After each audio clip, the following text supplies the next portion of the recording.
नमस्कार, स्वागत है आप सभी का। मैं हूं निखिल सिंह और आप देख रहे थे सीधा प्रसारण। प्रधानमंत्री नरेंद्र मोदी विकसित भारत संकल्प यात्रा के लाभार्थियों से सीधा संवाद कर रहे थे। राजस्थान, महाराष्ट्र और उसके साथ ही साथ अन्य राज्यों के लाभार्थियों से उन्होंने, हरियाणा के लाभार्थियों से उन्होंने बातचीत की और ये जानने की कोशिश की कि किस तरह से जो विकसित भारत संकल्प यात्रा की तमाम जो योजनाएं हैं वो उन तक पहुंच रही हैं। पीएम ने के अगर जो लाभार्थियों से संवाद रहा उसकी बड़ी बातों की बात करी तो उन्होंने कहा कि विकसित भारत संकल्प यात्रा में चलने वाला रथ विश्वास का रथ है, ये संकल्पों का रथ है, कोई भी विकास से वंचित नहीं रहेगा, ये मोदी की गारंटी है। और उन्होंने कहा कि पंक्ति में खड़े आखिरी आदमी तक जो योजनाएं हैं उनका जो लाभ है वो मिलेगा। मोदी की गारंटी वाली गाड़ी 26 जनवरी के बाद फरवरी महीने में भी जारी रहेगी। प्रधानमंत्री ने इस बात की घोषणा की क्योंकि 15 नवंबर से शुरू हुआ यह कार्यक्रम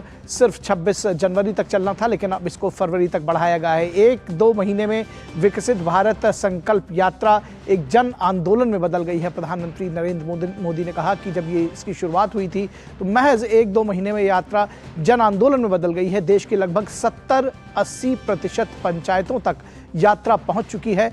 मोदी ऐसे लोगों को जरूर पूछता है जिन्हें किसी ने नहीं पूछा। प्रधानमंत्री ने कहा कि वो ऐसे लोगों को जरूर पूछते हैं जिनको कभी किसी ने नहीं पूछा। यह अभियान अंतिम व्यक्ति तक पहुंचने का सबसे बेहतरीन माध्यम है। प्रधानमंत्री ने कहा कि लाखों करोड़ों लोगों ने सरकार की विभिन्न योजनाओं का लाभ उठाया है और जो योजनाएं हैं उन तक पहुंच रही हैं। सरकार का प्रयास है कि हर किसी को पोषण और इलाज की गारंटी मिले। साथ ही साथ प्रधानमंत्री ने कहा कि देश में गरीबी कम होने को लेकर जो नई रिपोर्ट आई है वो उत्साह बढ़ाने वाली है। मोदी सरकार के पिछले 9 वर्षों में करीब 25 करोड़ लोग गरीबी से बाहर निकले हैं। इसके साथ ही साथ पिछले 10 वर्षों में सरकार की पारदर्शी व्यवस्था ने असंभव को भी संभव कर दिखाया है। सरकार की जो पारदर्शी व्यवस्था रही है उसका ये नतीजा रहा है। पिछले 10 वर्षों में 4 करोड़ गरीबों को अपना पक्का घर मिला है। गरीबी से बाहर निकलने के साथ ही महिलाओं का भी सशक्तिकरण हुआ है। तो महिलाएं गरीबी से बाहर निकली हैं, उनका सशक्तिकरण हुआ है। पीएम ने कहा कि अब पहले जो 3 गुना तेजी से पीएम आवास योजना के घर बन रहे हैं, पहले 300 दिन में बनते थे, अब महज 100 दिन में बनकर तैयार हो रहे हैं। अब पहले से 3 गुना तेजी से पीएम आवास योजना के घर बन रहे हैं, प्रधानमंत्री ने साफ तौर पर बताया। सरकार के प्रयासों ने देश में गरीबी को कम करने में बड़ी भूमिका निभाई है। प्रधानमंत्री ने कहा कि हमारी सरकार ने पहली बार ट्रांसजेंडर समुदाय की मुश्किलों की चिंता की और उनका जीवन आसान बनाने के लिए काम किया है। मोदी की गारंटी वाली गाड़ी को मिल रही है अपार सफलता। 15 करोड़ 60 लाख से ज्यादा लोग अब तक इससे जुड़ चुके हैं। भारत बदल रहा है और तेजी से बदल रहा है। प्रधानमंत्री ने कहा कि भारत बहुत तेजी से बदल रहा है और आप सब लोग उसके साक्षी बन रहे हैं, उसके सहयोगी बन रहे हैं। नए भारत के निर्माण का उत्साह देश में चारों तरफ दिखाई देता है। प्रधानमंत्री ने साफ तौर पर कहा कि नए भारत के निर्माण का उत्साह चारों तरफ दिखाई देता है और आप सबके संकल्प से जो ये विकसित भारत संकल्प यात्रा है वो आगे बढ़ रही है और पंक्ति में खड़े आखिरी आदमी तक योजनाओं का लाभ पहुंच रहा है। प्रधानमंत्री ने साफ तौर पर कहा कि जिसको कोई नहीं पूछता उसको मोदी पूछता है। और विकसित भारत संकल्प यात्रा केवल 2 महीने में पूरे भारत में छा गई है। अब तक विकसित भारत संकल्प यात्रा में 15 करोड़ 76 लाख से अधिक की जन भागीदारी हो चुकी है और लोगों ने 2047 तक विकसित भारत के निर्माण का संकल्प लिया है। जबकि इस यात्रा के तहत 2,24,000 से अधिक ग्राम पंचायतों और 9,759 शहरी स्थानों को कवर किया गया है। 17 जनवरी 2023 तक स्वास्थ्य शिविरों में 4 करोड़ से अधिक लोगों की जांच की जा चुकी है, जबकि 2 करोड़ से अधिक लोगों की उच्च रक्तचाप की जांच हुई है, यानी हाई ब्लड प्रेशर की जांच की जा चुकी है। माई गव पर 38 लाख से ज़्यादा रजिस्ट्रेशन किए गए हैं। सभी के लिए सुलभ स्वास्थ्य सेवा सुनिश्चित करने के लिए 2 करोड़ से अधिक आयुष्मान भारत स्वास्थ्य कार्ड जारी किए गए हैं। प्रधानमंत्री नरेंद्र मोदी द्वारा शुरू की गई इस यात्रा का उद्देश्य शहरों और गांवों में घूमने वाली आईईसी वैन के माध्यम से प्रत्येक पात्र व्यक्ति तक कल्याणकारी योजनाओं को पहुंचाना है। इन वैन्स के माध्यम से ये समुदायों को सरकारी योजनाओं, टिकाऊ खेती और किफ़ायती स्वास्थ्य देखभाल, स्वच्छता और वित्तीय स्वतंत्रता के बारे में जानकारी प्रदान करती है। और अब बात रामलला के प्राण प्रतिष्ठा से जुड़ी हुई।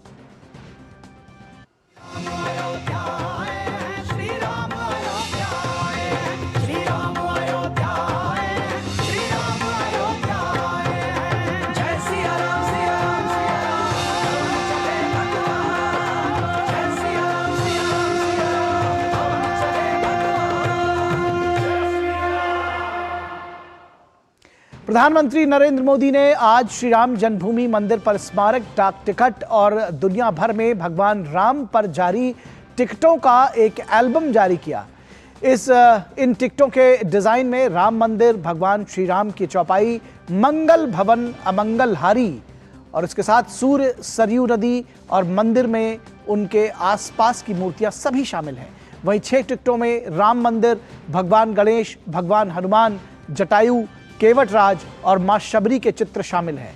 अगर बात डाक टिकटों की करें तो एक एल्बम जारी किया गया तो सूर्य की किरणों और चौपाई की सोने की पत्ती इस लघु शीट को एक राजसी प्रतीक देती है। 5 भौतिक तत्व यानी आकाश, वायु, अग्नि, पृथ्वी और जल, जिन्हें पंचभूत के रूप में जाना जाता है, विभिन्न डिजाइन तत्वों के माध्यम से परिलक्षित होते हैं और सभी अभिव्यक्तियों के लिए आवश्यक पंच महाभूतों का पूर्ण सामंजस्य स्थापित करते हैं। ये विभिन्न समाजों पर श्री राम की अंतर्राष्ट्रीय अपील को प्रदर्शित करने का एक प्रयास है। 48 पन्नों की इस पुस्तक में America, New Zealand, Singapore, Canada, Cambodia और संयुक्त राष्ट्र जैसे देशों सहित 20 से अधिक देशों द्वारा जारी किए गए डाक टिकट शामिल हैं। और इस मौके पर प्रधानमंत्री नरेंद्र मोदी ने अपने वीडियो संदेश में कहा कि 20 से ज्यादा देशों की ओर से जारी ये डाक टिकट विभिन्न समाजों पर श्री राम की अंतर्राष्ट्रीय अपील को प्रदर्शित करने का एक प्रयास है। श्री राम मंदिर प्राण प्रतिष्ठा अभियान से जुड़े एक और अद्भुत कार्यक्रम से जुड़ने का मुझे सौभाग्य मिला है। आज श्री राम जन्मभूमि मंदिर को समर्पित 6 विशेष स्मारक डाक टिकट जारी किए गए हैं। विश्व के अलग अलग देशों में प्रभु श्री राम से जुड़े जो डाक टिकट पहले जारी हुए हैं, आज उनका एक एल्बम भी रिलीज हुआ है। मैं देश विदेश के सभी राम भक्तों को, सभी देशवासियों को बहुत बधाई देता हूं। और प्रधानमंत्री नरेंद्र मोदी ने कहा कि श्री राम, माता सीता और पवित्र ग्रंथ रामायण देश और दुनिया में मानवता को जोड़ने का एक माध्यम है। भगवान श्री राम, माता सीता और रामायण की बातें समय, समाज, जाति, धर्म और क्षेत्र की सीमाओं से परे हर एक व्यक्ति से जुड़ी है। सबसे मुश्किल कालखंड में भी त्याग, एकता और साहस दिखाने वाली रामायण, अनेक मुश्किलों में भी प्रेम की जीत सिखाने वाली रामायण पूरी मानवता को खुद से जोड़ती है। यही कारण है कि रामायण पूरे विश्व में आकर्षण का केंद्र रही है। दुनिया के विभिन्न देशों, विभिन्न संस्कृतियों में रामायण को लेकर एक उत्साह रहा है। और प्रधानमंत्री नरेंद्र मोदी ने कहा कि 48 पन्नों की इस पुस्तक में संयुक्त राष्ट्र के अलावा America, New Zealand, Singapore, Canada, Cambodia जैसे 20 से अधिक देशों द्वारा जारी किए गए डाक टिकट शामिल हैं। अमेरिका, ऑस्ट्रेलिया, कंबोडिया, कनाडा, चेक Republic, Fiji, Indonesia, Sri Lanka, New Zealand, Thailand, Guyana, Singapore ऐसे कितने ही देशों ने भगवान राम के जीवन प्रसंगों पर बहुत सम्मान के साथ, आत्मीयता के साथ पोस्टल स्टैंप जारी किए हैं। राम किस तरह भारत से बाहर भी उतने ही महान आदर्श हैं। विश्व की तमाम सभ्यताओं पर प्रभु राम का कितना गहरा प्रभाव रहा है, रामायण का कितना गहरा प्रभाव रहा है, और आधुनिक समय में भी अनेक राष्ट्रों ने किस तरह उनके चरित्र की सराहना की है। और प्रधानमंत्री नरेंद्र मोदी ने कहा कि महर्षि वाल्मीकि ने देश और दुनिया का आह्वान करते हुए कहा था कि जब तक दुनिया में पर्वत और नदियां हैं तब तक रामायण और भगवान श्री राम का चरित्र प्रसारित होता रहेगा। महर्षि वाल्मीकि का वो आह्वान आज भी अमर है, जिसमें उन्होंने कहा था, यावत् स्थास्यन्ति गिरयः सरितश्च महितले तावत् रामायण कथा लोकेषु प्रचरिष्यति। अर्थात जब तक पृथ्वी पर पर्वत हैं, नदियां हैं, तब तक रामायण की कथा, श्री राम का व्यक्तित्व लोक समूह में प्रचारित होता रहेगा। और भगवान श्री राम के बाल रूप श्री राम लला का स्वागत करने के लिए अयोध्या सज धज कर तैयार है। 22 जनवरी को अयोध्या के राम मंदिर में भगवान श्री राम की प्राण प्रतिष्ठा से पहले आज भगवान श्री राम की मूर्ति को मंदिर के गर्भगृह में रखा जाएगा। 16 जनवरी को शुरू हुए अनुष्ठान के तहत आज अनुष्ठान का तीसरा दिन है। प्राण प्रतिष्ठा के पूर्व शुभ संस्कार 21 जनवरी तक चलेंगे।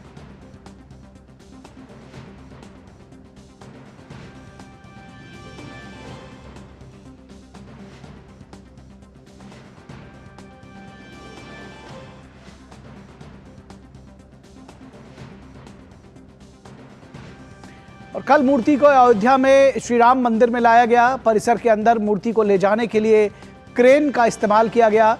मूर्ति के मंदिर में ले जाए जाने पर श्रद्धालु खासे उत्साहित दिखे।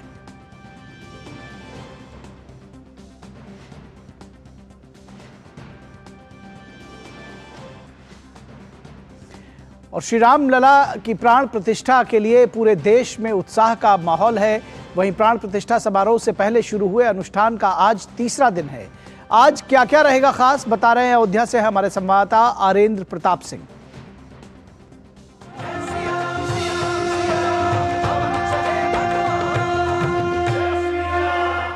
सोलह जनवरी से अयोध्या में 7 दिन के विशेष अनुष्ठान की जो शुरुआत हुई थी, आज उसका तीसरा दिन है।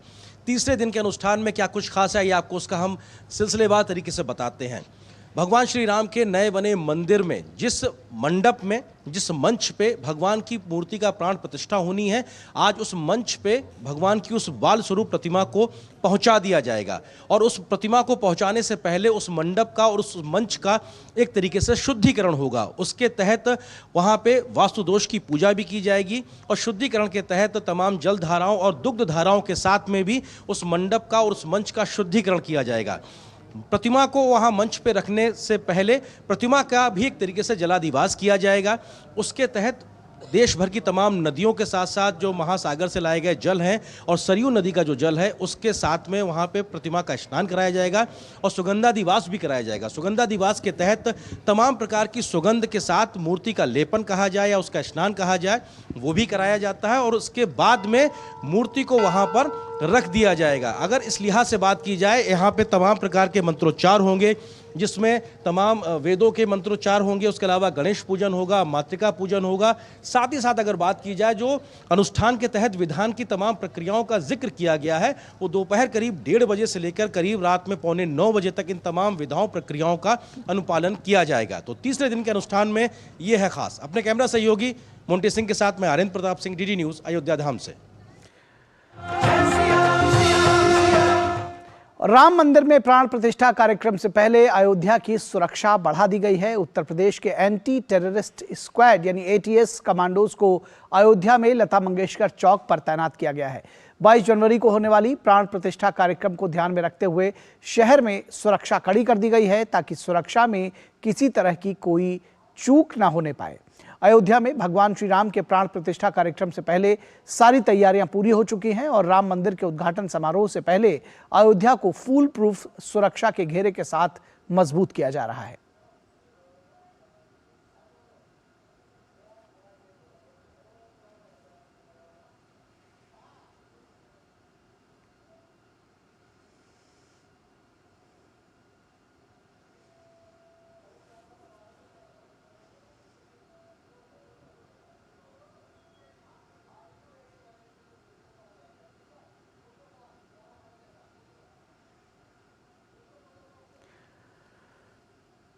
तो अयोध्या में प्राण प्रतिष्ठा कार्यक्रम की तैयारियां जोरों पर हैं। सुरक्षा की व्यवस्था जो की जा रही है उसकी तस्वीरें आप ये देख रहे हैं। उसके साथ ही साथ तमाम कार्यक्रम हो रहे हैं। आज जो 11 दिनों का अनुष्ठान चलना था, 16 तारीख से वो जारी है। आज उसका तीसरा दिन है और आज जो रामलला विग्रह है उसको गर्भगृह में स्थापित किया जाएगा। हमारी संवाददाता ऋतु वर्मा इस वक्त हमारे साथ मौजूद है। ऋतु, आज का दिन बेहद विशेष है क्योंकि जो रामलला विग्रह की है, जिनकी प्राण प्रतिष्ठा की जानी है, आज उनकी स्थापना गर्भगृह में की जाएगी। क्या कुछ होना है, क्या कुछ जानकारी आप साझा करेंगी और कितना महत्वपूर्ण यह अवसर है आज अयोध्या के लिए और पूरे देश दुनिया के लिए?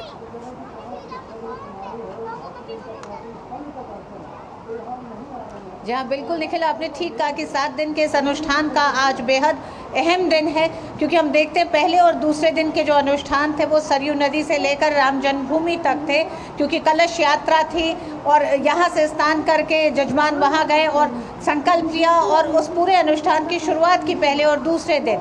और कल का दिन जो रहा है उसमें हमने देखा कि किस तरह से उस्तव प्रतिमा को पालकी में लिटाकर और फिर उन्हें पूरे प्रासाद परिसर की परिक्रमा दिलाई गई। और आज जो है, आज का दिन बेहद अहम है, क्योंकि अब जो अचल मूर्ति है, 1:20 का मुहूर्त था, तीसरे दिन के अनुष्ठान की शुरुआत हो चुकी है। अब 1:20 से गर्भगृह में अनुष्ठान शुरू हो चुका है। सबसे पहले संकल्प होगा, गणेश पूजन होगा और उसके बाद हम देखते हैं कि वरण पूजन होगा। और आचार्य वरण जो होता है, हम जानते हैं कि जजमान तमाम वैदिक आचार्य जो वैदिक विद्वान हैं उनसे ये अनुरोध करते हैं, ये वरण करते हैं कि अब इस पूरी प्रक्रिया को, इस आयोजन को पूरा किया जाए। और इसी के साथ चारों वेदों के पूजा वाचन मंत्र होंगे। मातृका पूजन होता है जिसे देवी माँ का पूजन कहा जाता है। और इसके बाद मंडप में प्रवेश होगा। मंडप में प्रवेश के साथ फिर यहाँ पर यज्ञ भूमि का पूजन होता है। मंडप के शुद्धिकरण के लिए उसका पंचद्रव्य, मंडप के अंदर जो है उसमें भी वास्तु पूजन किया जाता है, वास्तु बलिदान होता है। सूत्र पूजन यानी मंडप को चारों तरफ से सूत्र से बांधा जाएगा निखिल। और फिर मंडप की शुद्धि के लिए दुग्ध धारा, फिर जल धारा, फिर मंडप के द्वार का पूजन होता है। मूर्ति का जो जलाधिवास होता है, ये प्रथम एक तरह से प्रथम अधिवास माना जाता है, जिसमें मूर्ति के निर्माण के समय छेनी, हथौड़ी जो सब लगती है, इस जलाधिवास के साथ उस मूर्ति को पूरा शुद्ध किया जाता है। ये शुद्धिकरण की पूरी एक प्रक्रिया है। इसके पास गंधा दिवास होता है और फिर संध्या आरती होगी। तो ये प्रक्रिया समझ लें आप 1:20 से शुरू हुई है तीसरे दिन के अनुष्ठान की, और ये तकरीबन 8 से 8:30 बजे तक ये पूरी प्रक्रिया चलेगी। और जिस स्थान पर प्राण प्रतिष्ठा होनी है, यानी कि मंडप का जो गर्भगृह है, वहाँ तक आज मूर्ति जिस स्थान से बन रही थी वहाँ से उठ के मंडप तक पहुँचेगी। बिल्कुल, कहते हैं कि ऋतु कि जाकी रही भावना जैसी, प्रभु मूरत देखी तिन तैसी। ये जो प्रसंग है वो श्री राम विवाह के समय का है, जब धनुष भंग के बाद एक हर्ष का माहौल था और वहाँ पर जो भी लोग थे उन्होंने भगवान राम को अलग अलग रूपों में देखा। किसी ने भाई के तौर पर देखा, किसी ने पुत्रवत देखा, किसी ने किसी दूसरी तरह से देखा। त्रेता के बाद आज फिर वो लगभग उसी तरह का अवसर आ रहा है जब भगवान श्री राम की प्राण प्रतिष्ठा की तैयारियां हैं और आज रामलला विराज रहे हैं अपने गर्भगृह में। किस तरह की भावनाएं अयोध्या में आप देख रही हैं और किस तरह से आज प्रभु की इस मूरत को लोग देख रहे हैं?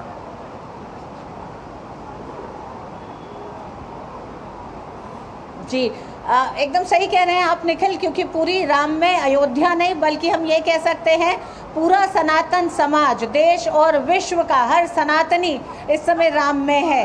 और यही दिखता है अयोध्या में भी, क्योंकि अगर कल के अनुष्ठान में कलश यात्रा में जहां एक तरफ 9 ग्रहों को एक तरह से कलश के प्रतीक के रूप में देखा गया और उन 9 कलशों को जो महिलाएं लेकर राम जन्मभूमि पहुंची, उनके साथ साथ इस शहर में तमाम महिलाओं ने प्रतीकात्मक तौर पर भी कलश यात्रा निकाली। तो इस उत्साह को आप इन तमाम धार्मिक और सांस्कृतिक कार्यक्रमों के जरिए, लोगों की भागीदारी के जरिए आप समझ सकते हैं कि कितना उत्साह लोगों में है।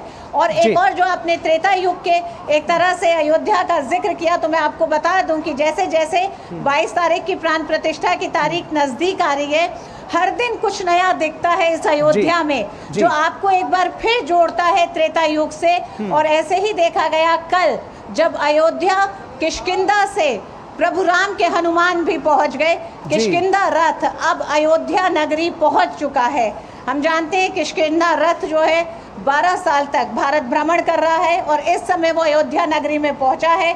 और उसके इस रथ के साथ स्वामी गोविंदानंद सरस्वती जी हैं। उनका कहना है कि अब हनुमान जी अयोध्या आ चुके हैं, सभी संकटों को दूर करते हुए अब वो जिस तरह से अयोध्या के कोतवाल के रूप में यहाँ पर तैनात है, उसी तरह से अब हनुमान जी 22 तारीख तक अयोध्या में वास करेंगे। जी, निश्चित तौर पर हनुमान जी अयोध्या में वास करेंगे और एक बार फिर उसी राम राज्य की कल्पना की जा रही है जिसके बारे में कहा जाता था कि राम राज बैठे त्रैलोका, हर्षित भय गए सब शोका। तो उस शोक का निवारण होगा। श्री राम राज्य की परिकल्पना महात्मा गांधी से लेकर और आज तक तमाम महापुरुषों ने की है। उम्मीद है कि इस त्रेता के श्री राम के युग की वापसी होगी। उन भावनाओं का प्रादुर्भाव तो ज़रूर हो रहा है और निश्चित तौर पर उसके साथ साथ जो विकास है वो भी अयोध्या में साफ तौर पर परिलक्षित हो रहा है। बहुत शुक्रिया ऋतु इस तमाम बातचीत और जानकारी के लिए। और 22 जनवरी को अयोध्या नगरी में रामलला की प्राण प्रतिष्ठा होनी है। जैसे जैसे ये तिथि नज़दीक आ रही है, लोगों में उत्साह भी बढ़ता जा रहा है। इस कार्यक्रम को भव्य बनाने के लिए जोरदार तैयारियां चल रही हैं। प्राण प्रतिष्ठा से पहले अयोध्या में तमाम तरह के धार्मिक और सांस्कृतिक आयोजन हो रहे हैं। अयोध्या की महिलाओं ने इस महान कार्य में अपनी भागीदारी सुनिश्चित करने के लिए सरयू नदी से कलश यात्रा का शुभारंभ किया। देखिए ये रिपोर्ट।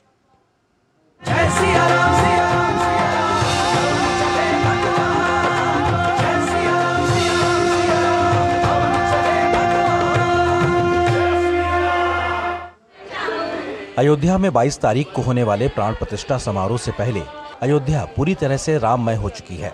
हर कोई प्राण प्रतिष्ठा समारोह से पहले अपनी हिस्सेदारी सुनिश्चित करना चाह रहा है। अयोध्या की तमाम महिलाओं ने इस महान कार्य में अपनी भागीदारी सुनिश्चित करने के लिए सरयू नदी से कलश यात्रा का शुभारंभ किया। सरयू घाट पे इस वक्त अयोध्या की सैकड़ों महिलाएं इसी प्रकार से जल भर रही हैं माता सरयू का, और ये कलश यात्रा के माध्यम से ये तमाम महिलाएं यहाँ से निकलेंगी। अयोध्या की सड़कों से कलश यात्रा निकलेगी, सरयू का जल होगा इनके साथ में। और आप देख सकते हैं कि यहाँ पर भी कितनी बड़ी संख्या में तमाम महिलाएं मौजूद हैं जो ये कलश यात्रा के माध्यम से अयोध्या की सड़कों से होती हुई निकलेंगी, राम जन्मभूमि तक जाएंगी। और सरयू के जल से जिस प्रकार से भगवान श्री राम के स्नान के अनुष्ठान की विधि को पूरा करना है, उसमें ये जल कहीं ना कहीं काम आएगा। ये तमाम महिलाएं हैं, कुछ लोगों से बात करते हैं। मैम, आज इस कलश यात्रा में आज क्यों आई हैं? भगवान राम के लिए कलश उठा के गंगा सरजू जल भर के ले जाएंगे राम जन्मभूमि पर, उनको अभिषेक करवाना है। किस जल से अभिषेक होगा? जी। मैम, आप इस कलश यात्रा में क्यों आई हैं और इस कलश यात्रा का महत्व क्या है? इस कलश यात्रा का बहुत महत्व है। हम अयोध्या वासी हैं, हमें बहुत खुशी हुई, श्री राम की नगरी में हम हैं। आज मुझे इतना अच्छा अवसर मिला कि मैं भगवान राम का कलश यात्रा कर रही हूँ। ये कलश यात्रा क्यों आज भगवान राम के अभिषेक के लिए सरयू का जल क्यों ले जा रही हैं? प्रभु को नहलाने के लिए, प्रभु को नहलाए। उनको थोड़ी ठंडी है लेकिन तभी भी नहलाना तो जरूरी है। वो अपने स्थान पर आएंगे, उस जगह को धुलना है, साफ करना है, पवित्र करना है। पारंपरिक पीली साड़ी में ये तमाम महिला। तो भगवान सभी के हैं और प्रभु राम अयोध्या के कण कण में है और अयोध्या वासी भी उसी भावना के साथ उनको साथ लेकर चल रहे हैं। और ये जो पूरी जो ये प्राण प्रतिष्ठा कार्यक्रम की जो तैयारियां हैं उसमें आपने देखा कि किस तरह से अयोध्या की महिलाएं, जो बच्चे हैं, पुरुष हैं, वो सब किस तरह से इसमें भाग ले रहे हैं। फिलहाल रुकेंगे एक छोटे से ब्रेक के लिए, कहीं मत जाइएगा, जल्द हाजिर होंगे।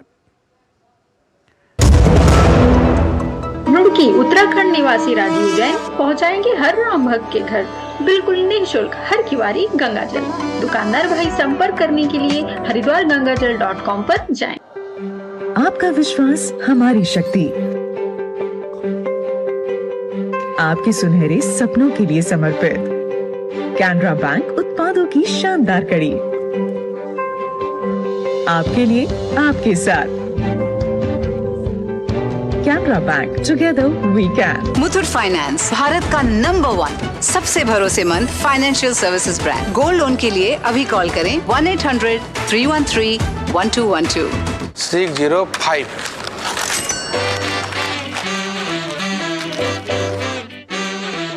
बदलो बदलो, आदत बदलो।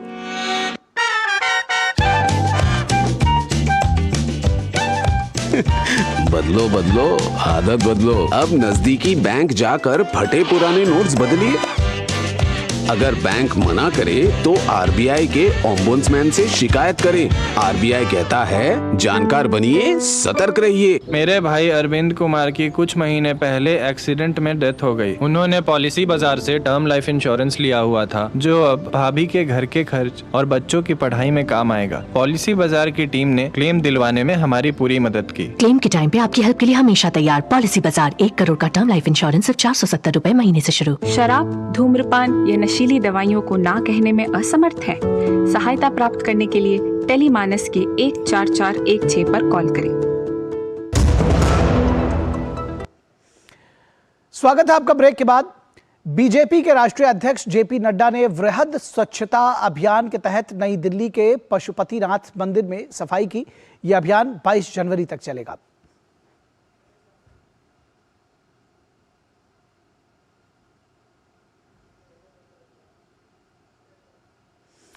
तो जहां पूरे देश में रामलला की प्राण प्रतिष्ठा को लेकर लोगों में विशेष उत्साह है, वहीं दुनिया भर में भी भगवान राम के भव्य स्वागत के लिए भारतवंशियों में विशेष उत्साह और उल्लास देखा जा सकता है। टेक्सास के ह्यूस्टन में लोगों ने रामलला की प्राण प्रतिष्ठा को लेकर खासा उत्साह नजर आ रहा है।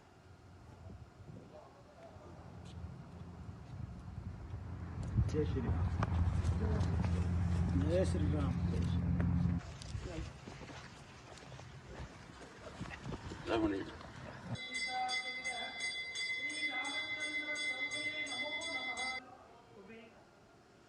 रुकेंगे एक ब्रेक के लिए, कहीं मत जाइएगा, जल्द हाजिर होंगे।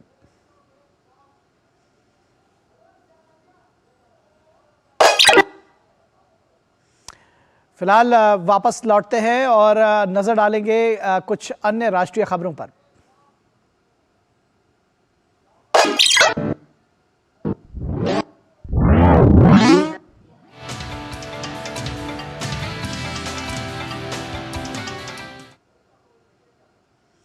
प्रधानमंत्री नरेंद्र मोदी की अध्यक्षता में केंद्रीय मंत्रिमंडल ने 16वें वित्त आयोग के लिए संयुक्त सचिव के स्तर पर 3 पदों यानी संयुक्त सचिव के 2 पद और आर्थिक सलाहकार के 1 पद के गठन को मंजूरी दे दी है।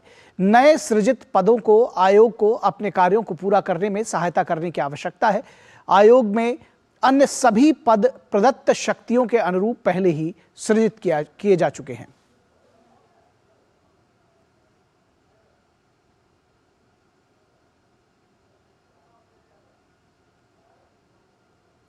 केंद्र शासित प्रदेश चंडीगढ़ में मेयर, सीनियर डिप्टी मेयर और डिप्टी मेयर के पद के लिए आज चुनाव होना था, लेकिन पीठासीन अधिकारी की तबीयत ठीक न होने की वजह से चुनाव स्थगित कर दिया गया है। गौरतलब है कि भाजपा के गढ़ चंडीगढ़ में मेयर का पद साल 2016 के बाद से ही भाजपा के पास है।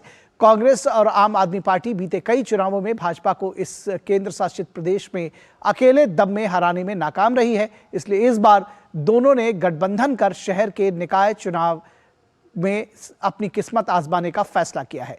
भाजपा प्रवक्ता शहजाद पूनावाला ने आप और कांग्रेस पर तंज कसते हुए कहा है कि दिल्ली में दोस्ती और पंजाब में दोनों कुश्ती लड़ रहे हैं और कांग्रेस नेता और पंजाब विधानसभा में नेता प्रतिपक्ष प्रताप सिंह बाजवा मुख्यमंत्री भगवंत मान को हिटलर बुला रहे हैं। एक तरफ तो आम आदमी पार्टी कांग्रेस पार्टी दोस्ती का परिचय देती है दिल्ली में, और दूसरी ओर यही आम आदमी पार्टी और कांग्रेस पार्टी कुश्ती का परिचय देती है पंजाब में। मतलब फ्रेंडशिप विद बेनिफिट्स, इसका सही उदाहरण यही दोनों है।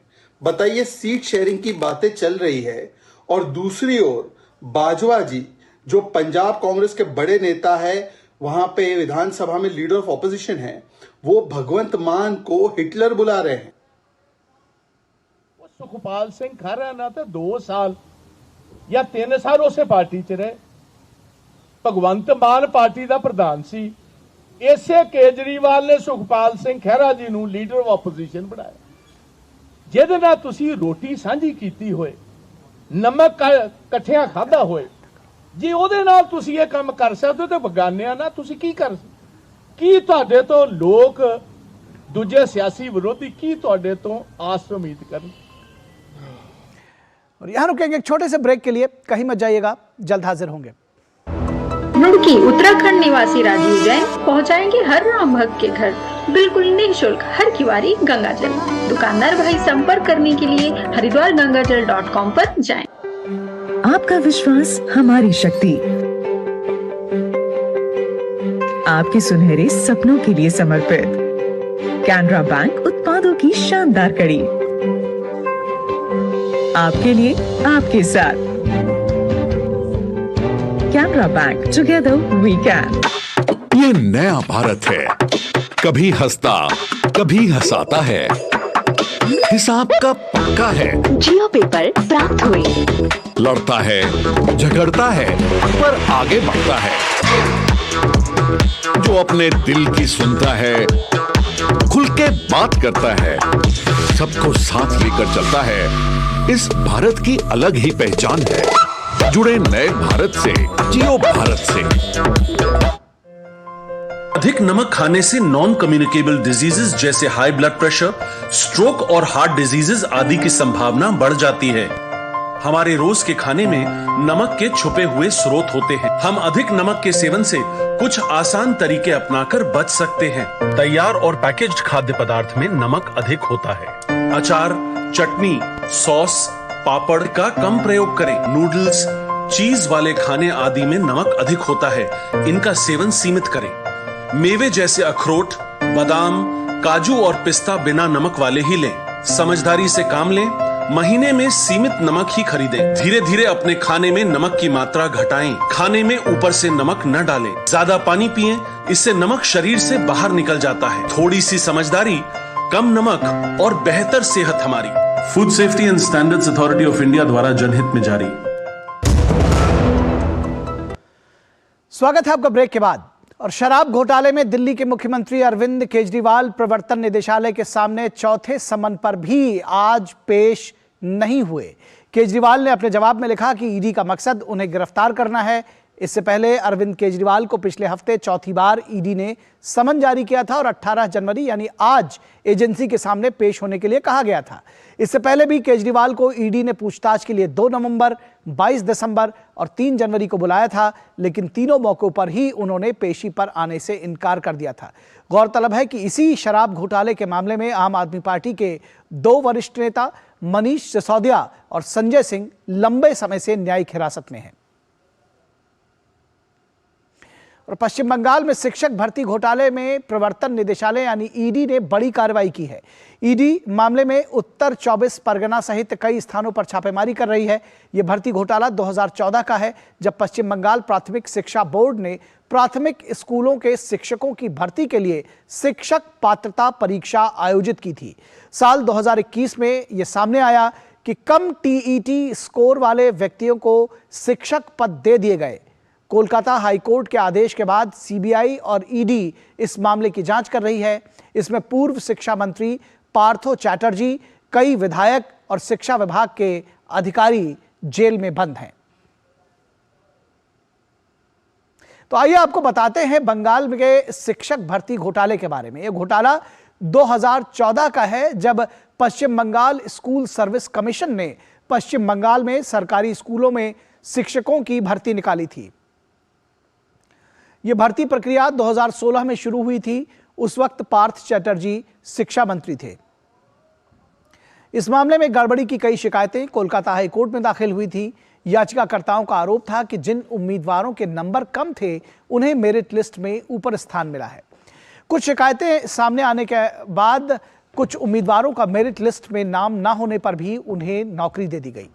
याचिकाकर्ताओं ने दावा किया कि कुछ ऐसे उम्मीदवारों को नौकरी दी गई जिन्होंने टीईटी परीक्षा भी पास नहीं की थी, जबकि राज्य में शिक्षक भर्ती के लिए टीईटी की परीक्षा का पास करना अनिवार्य है।